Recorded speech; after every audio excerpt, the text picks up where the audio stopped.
तुम्हालाही पाळी वेळेवर येत नाही आहे का? कधी 25 दिवसांनी तर कधी 45 दिवसांनी, आणि यामुळे वजन वाढतंय आणि चेहऱ्यावर पुरळही येते. पण हे नॉर्मल नाही आहे. यामागे अतिशय महत्त्वाची कारणं असू शकतात. आज आपण जाणून घेणार आहोत की पाळी अनियमित का होते, त्याच्या मागची 5 प्रमुख कारणं कोणती आहेत आणि 3 प्रभावी उपाय कोणते आहेत. नमस्कार, मी डॉक्टर अनुजा पवार स्वागत करते आपल्या चॅनलमध्ये. पाळी वेळेवर का येत नाही? तर सर्वात पहिलं कारण म्हणजे हार्मोनल असंतुलन, ज्यामुळे PCOD, थायरॉईड आणि बाकीचे काही हार्मोन्स कारणीभूत असू शकतात. पाळी यामध्ये 2-3 महिने चुकते. पोटावरती किंवा हनुवटीच्या तिथे अतिरिक्त केस येतात, वजन वाढतं आणि यातली काही लक्षणं ही PCODची असू शकतात किंवा हार्मोनल संतुलनमुळे PCOD तुम्हाला तयार होऊ शकतो. पुढचं आहे तणाव आणि झोपेची कमतरता. सततचा मानसिक ताण, रात्री उशिरा झोप, अपूर्ण झालेली झोप यामुळे हार्मोन्स गोंधळतात आणि हार्मोनल इनबॅलन्स होतो. पुढचं आहे वजन कमी किंवा खूप जास्त असणे. खूप डाएटिंग करून खूपच वजन कमी करणे किंवा अचानक जास्त वजन वाढणे. एकंदरीतच आपला BMI वाढणे म्हणजे उंचीनुसार वजन नसणे. या दोन्ही गोष्टी पाळीवर परिणाम करतात. पुढचं आहे औषधं किंवा गर्भनिरोधक गोळ्या. काही पेनकिलर्स अशा असतात की ज्या रिकरंट खायची पेशंटला सवय असते, किंवा इमर्जन्सी कॉन्ट्रासेप्टिव्ह पिल्स असतात.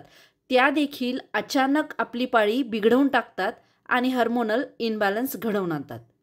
गर्भधारणा किंवा स्तनपान काळात नैसर्गिकरित्या पाळी थांबते.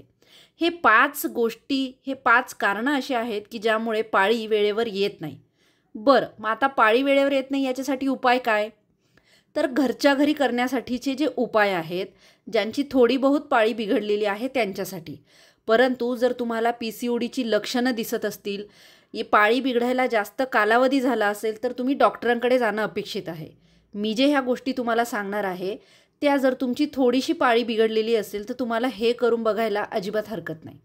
तर पहिलं आहे नियमित झोप आणि मानसिक शांतता. रात्री 10च्या आधी झोपायचे म्हणजे तुम्हाला सकाळी 5 नंतर उठले तरी तुमची 7 तासाची झोप व्यवस्थित होणार आहे. मेडिटेशन आणि मोबाईलपासून अंतर. पुढचं आहे आहाराकडे लक्ष ठेवा. हे अतिशय महत्त्वाचं आहे. यामध्ये तुम्हाला काय करायचं आहे, गोड खाणे कमी करायचं आहे. तसेच मैद्याचे पदार्थ, बेकरी प्रोडक्ट्स टाळायचे. डाळी, भाजी आणि बीज म्हणजे फ्लॅक्स सीड्स, सनफ्लॉवर सीड्स हे जास्तीत जास्त खायचे आहेत. रोज सकाळी ग्रीन टी किंवा लिंबू पाणी किंवा ब्लॅक टी अशा गोष्टी तुम्ही घेऊ शकतात. पुढचं आहे व्यायाम किंवा चालणे. दिवसाला कमीत कमी 30 मिनटं तरी चालायचं आहे. व्यायाम तुम्हाला जमत नसेल तरीही चालेल, परंतु चालणं अतिशय महत्त्वाचं आहे.